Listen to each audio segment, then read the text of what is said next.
was born 3 billion years ago of fire and light. Cornering the world's supply of diamonds was a stunning achievement. No less extraordinary was the cartel's success in creating a demand for its huge stockpile of diamonds. Who am I? The eternal gift of love between man and woman. I am a diamond. I am forever. The De Beers campaign is probably one of the most successful campaigns. I mean, measured in terms of the growth in the market.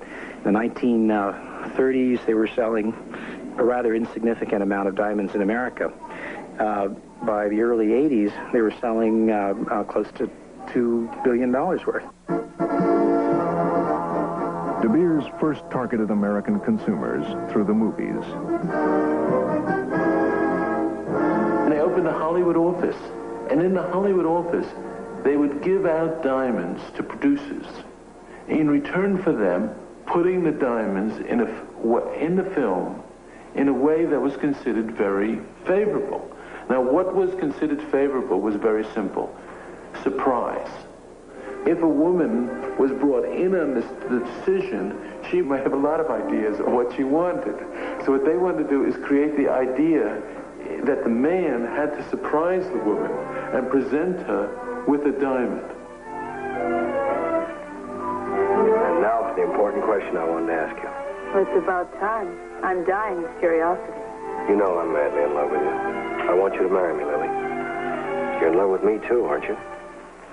Well, if I'm not, then I'm afraid I don't know what love is. Here's your engagement present, darling. Oh, Jeffrey, it's beautiful. Well, that's Milo. Milo? Yes, he's wondering what's taking us so long. Wouldn't he be surprised if he knew? I doubt if he'd be surprised at anything. Not only are we talking about what is a familiar process today of planting products in films, when we've all heard of the product endorsements and that sort of thing, but we're talking about Hollywood in its golden age, where entire movies were created. They identified the biggest stars, actresses of that period, and they never appeared in public without their De Beers diamonds.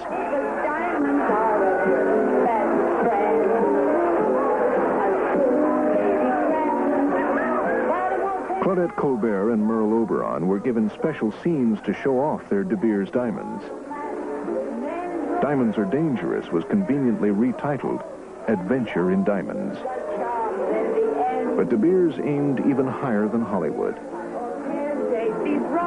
The British royal family was another idea of what, in the American mind, represented the ultimate in how you should behave and how you should behave aristocratically and well.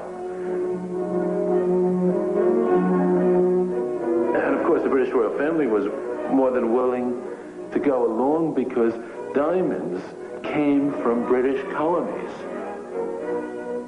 From this, the largest man-made hole in the world, over 100 million pounds worth of diamonds have been recovered. In the De Beers sorting room, 3 million pounds worth of rough diamonds were on view. The royal family was lobbied heavily and successfully so that the English royalty, Queen Elizabeth, started wearing diamonds, and she basically left all of her other gems off. That's a tremendous coup for a public relations agent to get the royal family to essentially become sales agents.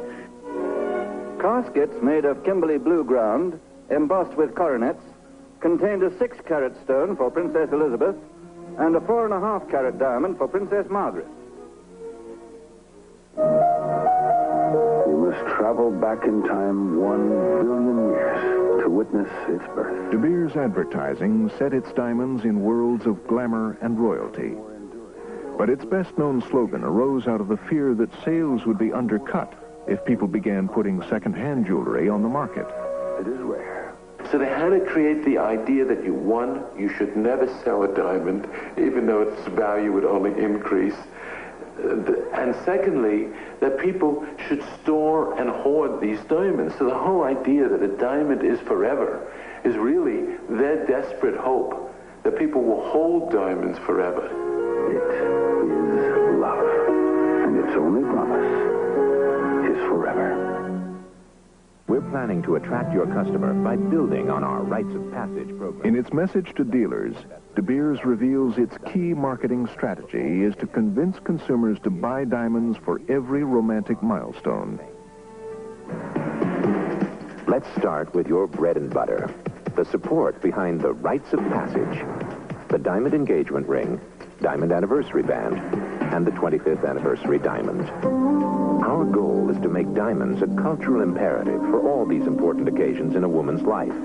That's why we are continuing to support these segments, so that newer products like the diamond anniversary band and the 25th anniversary diamond will become as obligatory as the diamond engagement ring, bringing your customers back again and again. Nobody's aware that diamonds and all the associations we have with diamonds is a product of a marketing strategy. It's completely invisible, transparent. If you measure it in terms of how all the myths associated with this advertising campaign have been deeply inculcated in people, it's reached deeply into the popular imagination. This is probably the most successful campaign in history. That's what we're here for, to respond to your requests and to help you sell more diamonds.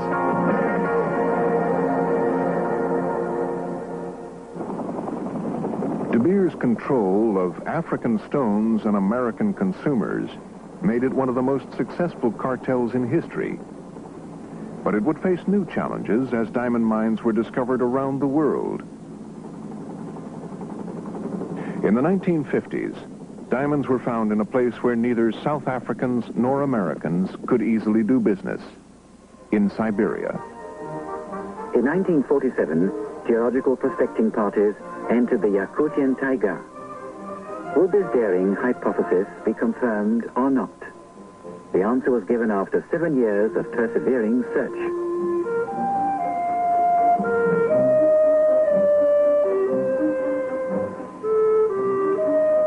Yakut diamonds.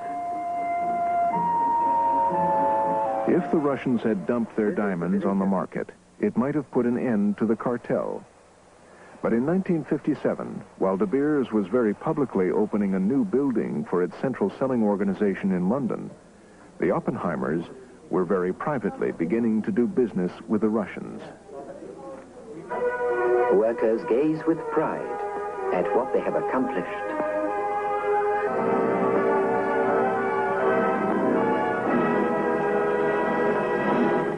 Russian diamond production was a problem for the cartel. Russia, the communists, were anathema to the South Africans. Equally, the South Africans were an anathema to the Russians. This created a problem for the cartel because they couldn't be seen to be dealing with the Soviet diamond production. The cartel is an operation that's well used to cloaking their business operations in mystery. They simply set up a separate operation owned by a UK merchant bank across the street from their offices. The diamonds would appear to have found their way into the central selling organization without a problem. By the 1980s, Russian diamonds were pouring quietly through London into the market. Harry Oppenheimer's son-in-law was seen at the Bolshoi. Officially coming from South Africa, he could not even have had an entry visa. Could I ask you? No, thank you very much. Well, could I ask you what you were doing in Moscow? No. Now, just go away. You're being thoroughly unreasonable. You spoke to me politely, and I said, no, I have nothing to say. Thank you very much. Do you not think it's interesting? I have nothing to say. Were you just there for the ballet?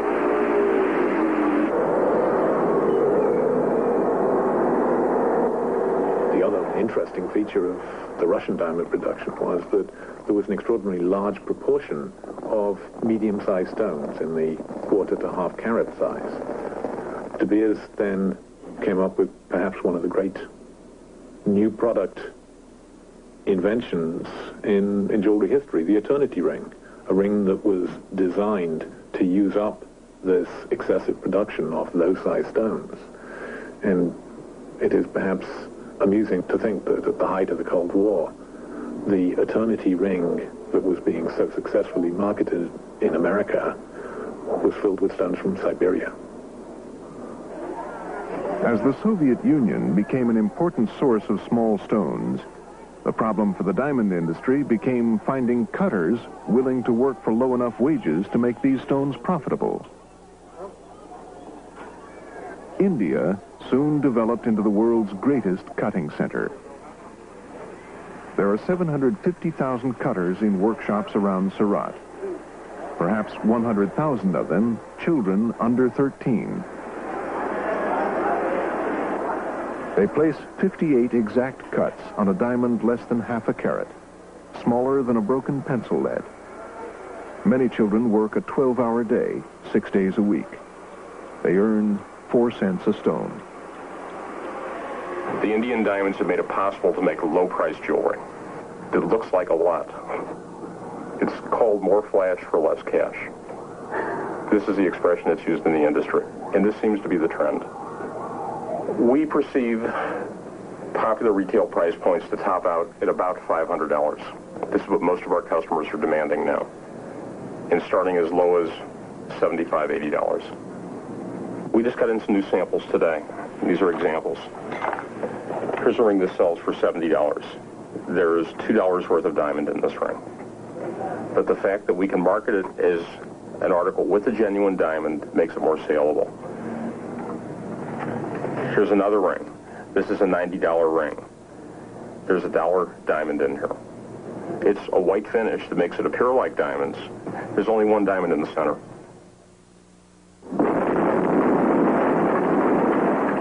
When diamonds were discovered in 1979 at Australia's Ashton mine, the cartel machinery mobilized once again to bring this new find, the largest ever, into the fold.